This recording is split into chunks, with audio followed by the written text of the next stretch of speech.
My name is Willanna Wales, and I'm telling my quilt story at the Eustis Elks Lodge in Tavares, Florida on Tuesday, March 26, 2019. This quilt is made entirely out of feed sacks, and it's actually the story of my mother, Marie Miley, who is living in Huntington, West Virginia, and at the age of 88 is currently working 6 days a week at West Virginia Quilt Shop in Barboursville, West Virginia.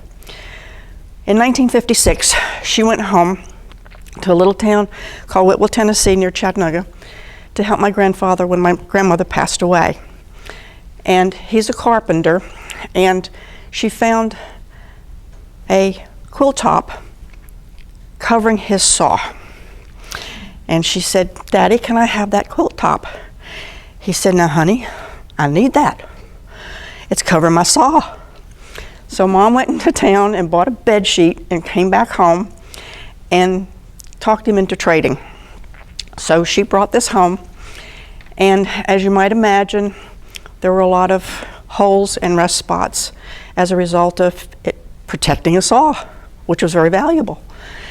So she disassembled block by block and saved the ones that weren't really badly destroyed and put it away. And the story then starts again in 1970 when she and a group of friends went to Michigan to a quilt show, and they stayed at Aunt B's B&B. Aunt B was a quilter, so she had a number of her quilting friends come over to share show and tell with her guest.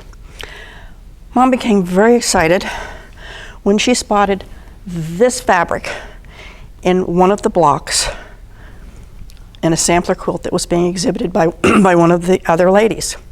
So she asked, "Do you have any more of those scraps?"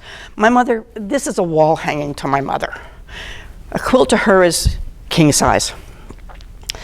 So the lady said, "No, I don't. I'm sorry." She says, "But when my relative's estate was divided out, my two sisters also got one of these feed sacks." So on the spot, she called her sisters in Texas and California, who agreed to send them to my mother. Wouldn't accept pay, just give them as a gift. So Mom took those and made them as big as she could. This is as big as it got. So I was raised around feed sacks. So anywhere we went, we found feed sacks. My mother went to a flea market in Pennsylvania, and she saw old linens and asked this lady, "Do you have any feed sacks?" The lady looked at her and quite curtly said, "Maybe. What do you want it for?" So Mom explained, and the woman said, "Come back tomorrow and I'll show you what I got." It turns out that her brother and his sons ran a flour and feed company, and the two sons went to war, and the temporary help, when they stamped the feed sacks, they misprinted 25 of the sacks that said Old Docks, pure white rye flour.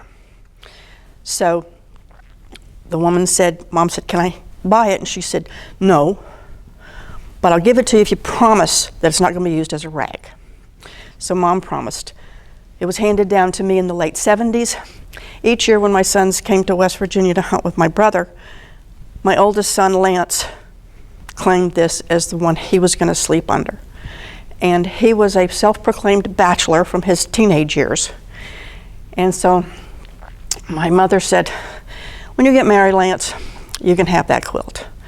So lo and behold, at the age of 42, he found a beautiful lady, married her in 2014, and this quilt now resides here in Lake Mary with my son. And he and his wife, Melissa, cherish it, use it. I wanted to borrow it a couple of weeks ago. She said, "No, we need it. It's going to be cold." And I'm like, "Excuse me, it's going to drop in the 40s. But so I had to go this weekend and borrow it from them. This is also registered with the West Virginia Heritage Quilt Search in 1993. And that's my story.